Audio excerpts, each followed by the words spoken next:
Well, you read the thumbnail. Guess I should explain myself.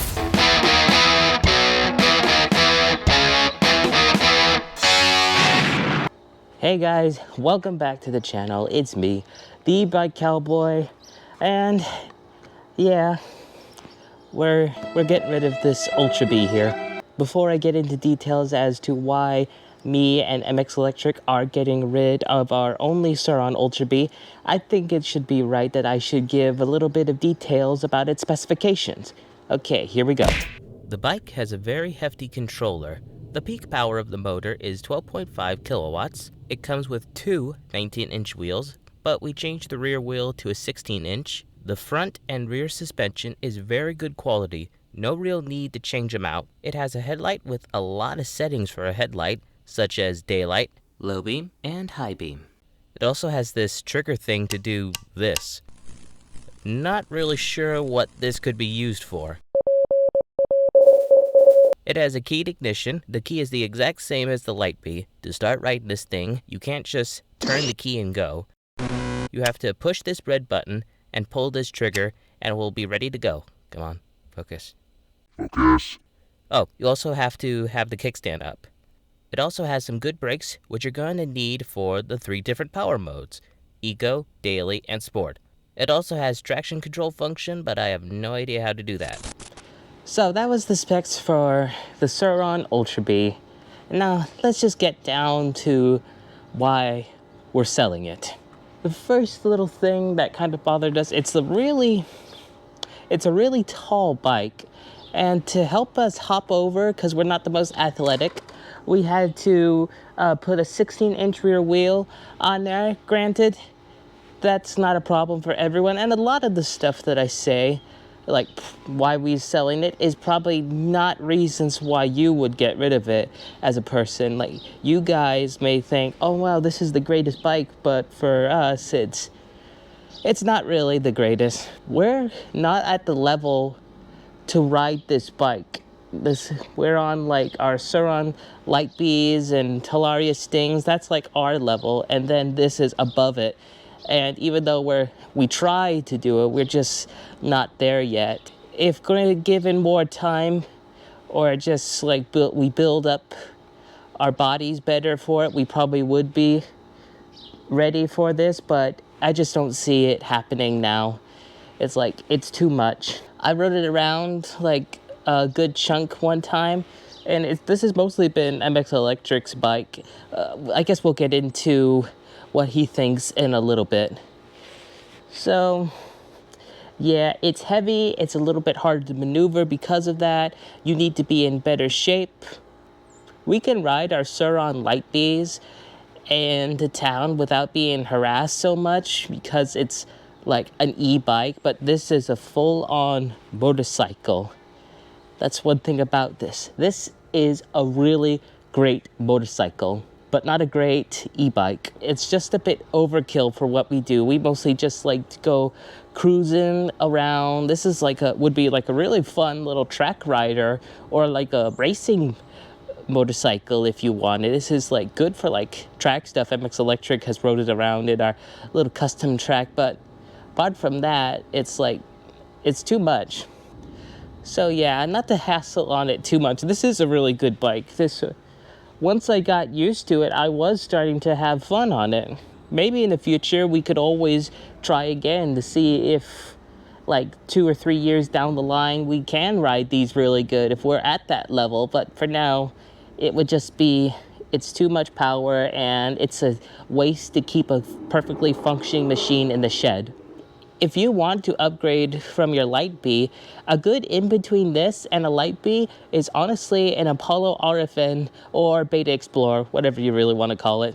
The Beta Explorer is like really good. It's not super fast, but it's got a really good amount of torque to get you out of like really rough dirt. And it's pretty good for some good old track riding too. I've done it a lot on that. It's fun. Well, that's all I have to say for this. Let's put her in the back of the truck. Hi, this is MX Electric, and I'm here with the e-bike cowboy, and we're on our way to the motorcycle shop to trade in my Surron Ultra Bee. And I bought this thinking it would make kind of a good track bike, and it'd be fun and have some more power and a little more suspension and brakes. But it doesn't really work for me. I think it would be a really good single track ride. And so if you're where you like to do a lot of trail riding and you're getting off a motorcycle and you want something that feels real similar, and it has really good clearance, the suspension's good, the brake's good, the power's pretty good, then I think for $6,400 that this is hard to beat. But for me, I don't want to work that hard anymore riding. And it's heavier, and by the time, if you're going to put the bigger wheels on it, go 2118 and do that, and a bigger battery, then you weigh the same or more than what a 125 or a 200 two-stroke weighs. So if you're doing it because you want it to be quiet and just ride it around, I think it's really good for that. And it's good for out there on doing a lot of the trail stuff, or maybe enduro riding or racing. But I don't think for track riding, it's too tall, and that hurts it. I'm 5'9", and it's almost too tall. It's hard to get on and off, and like when you go into the corners, just it being so tall that it's not the greatest for cornering. So you can't really ride it in the towns and on the streets unless you're gonna plate it, because it looks just like a motorcycle, so you're gonna get pulled over. And I'm a couple months away from turning 59, and I've raced all the big bikes, and I was racing the 500 class when I was 15 years old. So I've raced Makos and Hondas and KTMs in the 500 class, and I enjoyed it, but I'm not in that kind of shape anymore, and I don't want to be. I don't want to have to work that hard.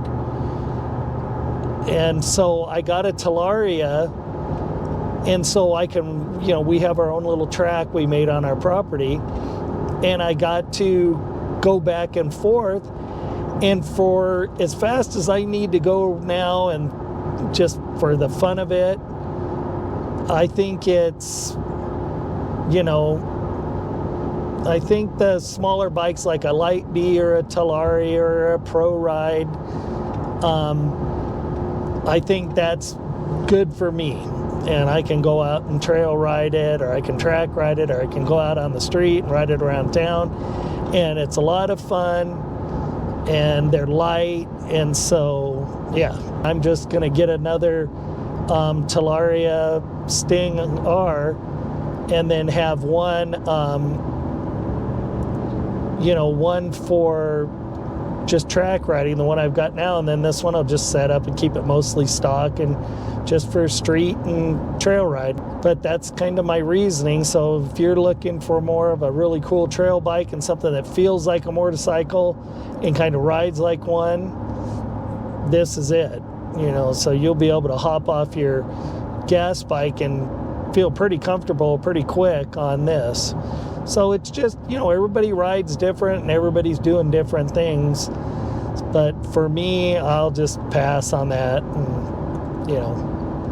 and just stick with the lighter, smaller bikes. Well, here we are. Here it is.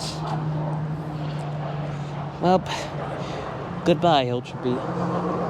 At least you get to be with some friends here.